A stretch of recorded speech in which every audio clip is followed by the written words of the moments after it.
Tuesday, ready for school, boys? So this morning I did the same thing, Quest Nutrition Bar with my coffee and got the boys ready for school. We have our chauffeur.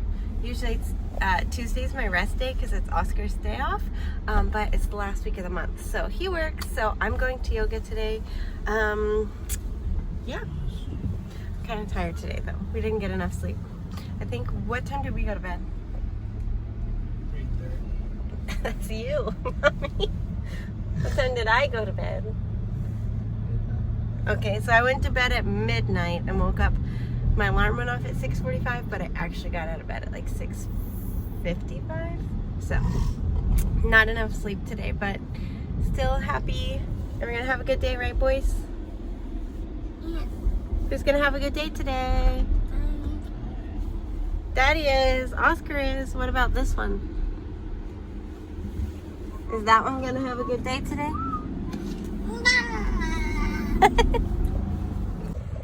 All right, you guys. Here we go. It's Tuesday, and I just finished an amazing yoga session. It was so much fun. I drove here in so much traffic. I came here all like Looney Tunes, a little stressed, a little defeated from yesterday. Went to bed super tired, super late. Still didn't get done everything I wanted to get done. And this yoga session was exactly what I needed. I think so often when we are like trying to change things up, we forget the fact that, hello, it's not gonna be easy. And I'm just as guilty of that. I've changed so many things in my life and it's still like, oh, Sarah, change is hard. And I'm like, duh, yes, okay. So I just went in and I mean, an hour later, I just came out a new woman. I feel so much better, and my makeup looked really cute on the way here, but it was a hot yoga class. I thought I wasn't going to sweat, and now I look like a crazy person.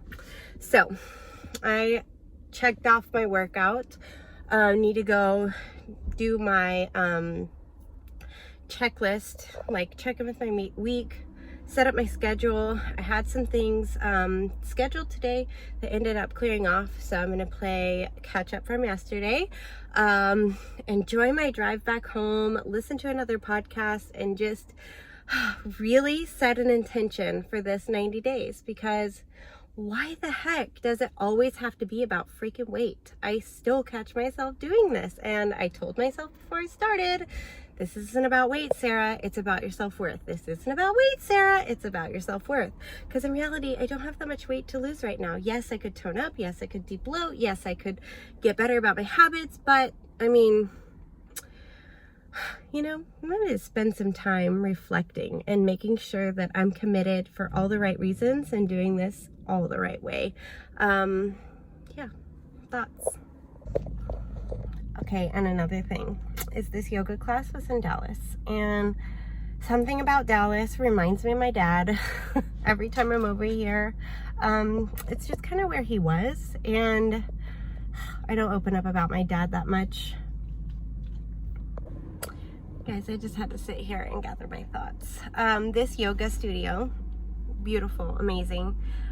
It's in Dallas, and something about Dallas, every time I come here, I've only ever like been around here with my dad growing up, and I don't open up about my dad that much, but he's a big reason why I'm so obsessed with movement.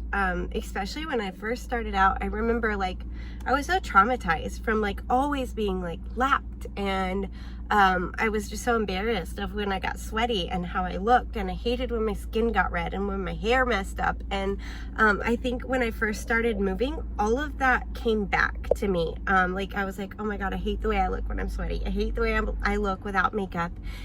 And that all came flooding back when I first started exercising a few years ago. It was like all the childhood trauma bubbled back up. And something that I don't share about much is my dad is a quadriplegic. And so, yeah, he can't move his arms or his legs. And every time I catch myself bitching about getting in my workouts, or bitching about how hard a workout is, or how sore I am, or whatever, I'm like, it's instant reminder that there are people, like real people, that would do anything to put their feet on the ground. And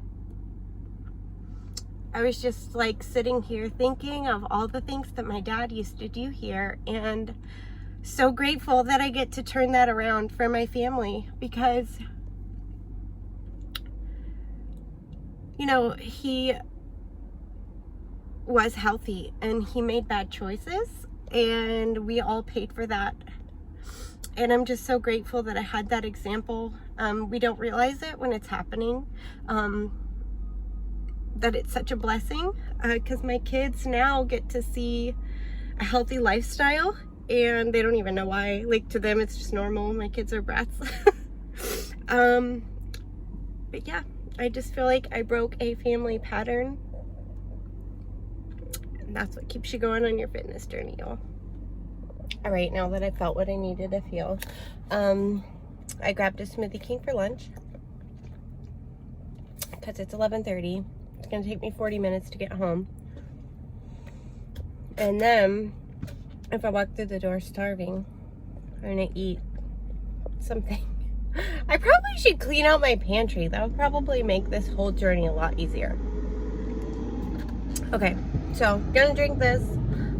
It was supposed to have coffee in it, and it doesn't taste like it has coffee in it, so anyhow. I'm gonna go home, make my posts.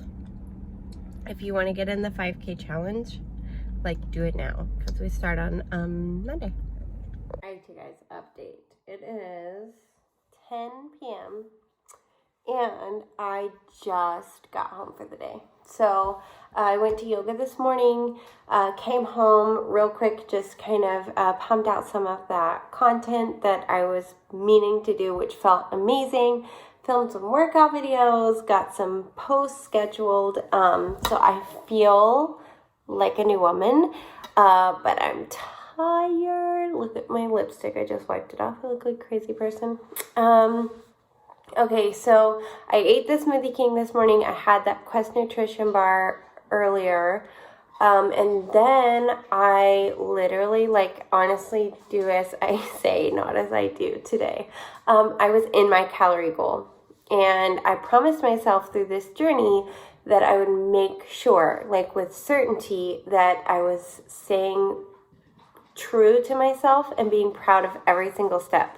So my daily scorecard was movement, measurement, and the nutrition logging. So you want to stack habits and don't change everything at once. And I will repeat this over and over and over, because I'm going to go to bed feeling proud of myself tonight, because I did what I said I was going to do. I went to yoga, I logged my food, and I'm about to track my progress right before I hop in the shower. And you know what? That is what's going to keep us going. Like, if I sit here and beat myself up that I didn't have, like, the macros that I wanted, or the exact nutrients that I wanted, or the calories didn't come exactly where I wanted them to come from. Because after I came home real quick and did all my posts, I went and grabbed my boys from school. We went to my mom's, stopped at Whole Foods, got some of the groceries that I was missing that was making me off my game. Went to take my husband dinner, and the boys wanted to stay there and work. So yeah, I just walked in the door, and that is why I made this week just about, like, resetting my intention and slow, smooth results, because I want to be able to execute and go to bed with a happy heart. And last night I was beating myself up for all that I didn't get done, and I laid in bed for like a good hour, like not being able to fall asleep. And that's not health. Health is not sitting there laying in bed at night worrying about, like, oh my God, I didn't do this, oh my God, I didn't do that. It is about, you know what, Sarah, you woke up, you had a plan, you did what you said you were going to do, and go to bed with a happy heart and know that you'll learn from today's mistakes, which today wasn't a mistake. I did a great job, but I could do better. So tomorrow I will build on the greatness that I had today and execute better tomorrow. And that is why you want to make your goals small and attainable at the beginning, so it's a positive experience that lifts you up and increases your self-confidence. So all in all, I'm feeling amazing. Here we go, day 2. I'm gonna go feed my boys dinner, and I'll be back to measure myself and keep rocking and rolling.